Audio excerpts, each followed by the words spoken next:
However, for that to happen, the boundary condition will have to be radically disrupted and in some unexpected manner. The thing that is so curious is that such a thing could occur.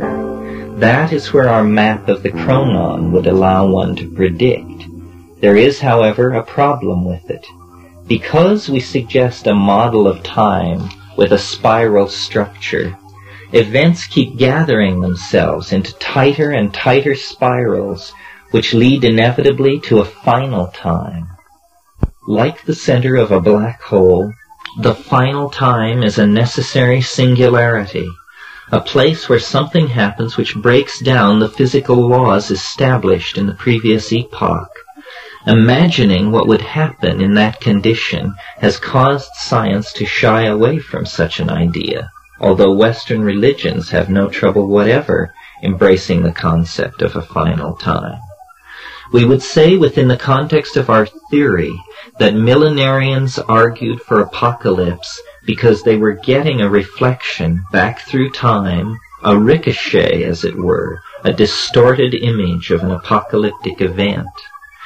The view of science is that final time means simply a time of no change. All processes run down. Entropy is maximized.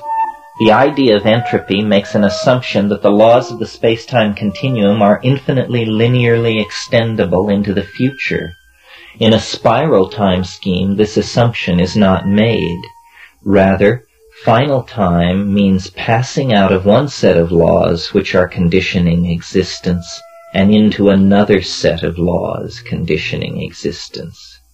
To see time through the eyes of our theory is to see one's place in the spiral scheme, and to know and anticipate when the transition to new epochs will occur.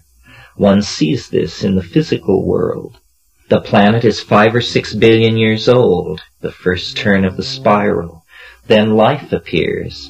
What is happening if one examines this planet, which is the only planet we can really examine in depth, is one finds that processes are steadily accelerating in their reaction speed and complexity.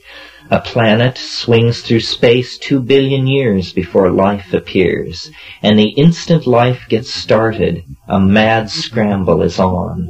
Species appear and disappear. This goes on for 1.5 billion years, and then suddenly thinking species appear.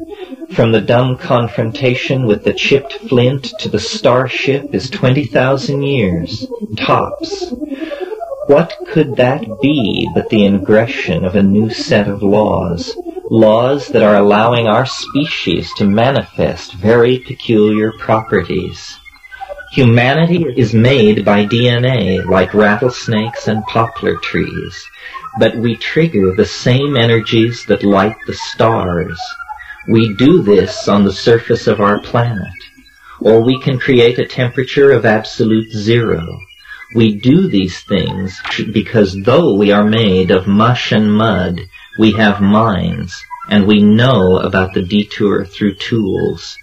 So we can build tools which can unleash energies that in any other situation in the universe occur under very different conditions. The center of stars is the usual site of such processes, but we do such things using mind. And what is mind? Who knows? 20,000 years from the stone flint to the starship and still accelerating. There are yet more spirals to compress. From the Model T Ford to the starship, 60 years. From the fastest human on Earth being able to move 30 miles an hour to the fastest moving 9 miles per second, 60 years. Human culture is a curve of expanding potentiality. It has reached asymptotic vertical gain. Man threatens every species on the planet. Because we have stockpiled radioactive materials, they are everywhere. Every species on Earth can feel that.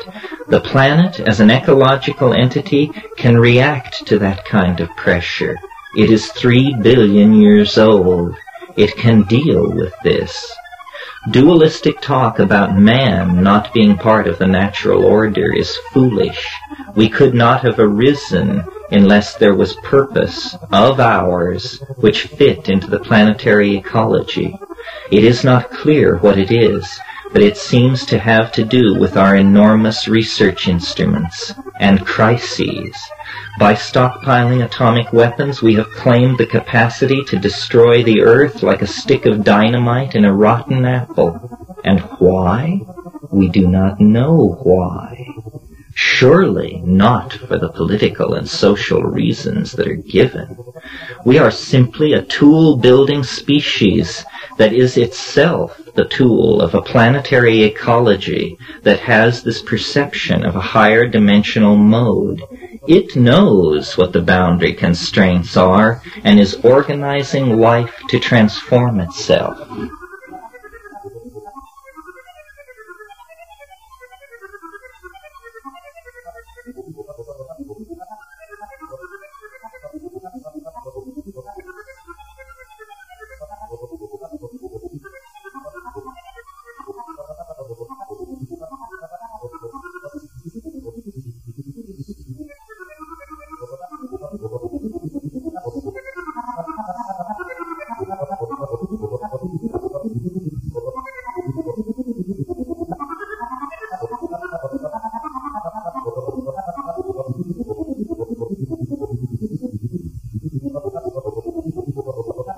Our story is fairly peculiar, very peculiar as a matter of fact.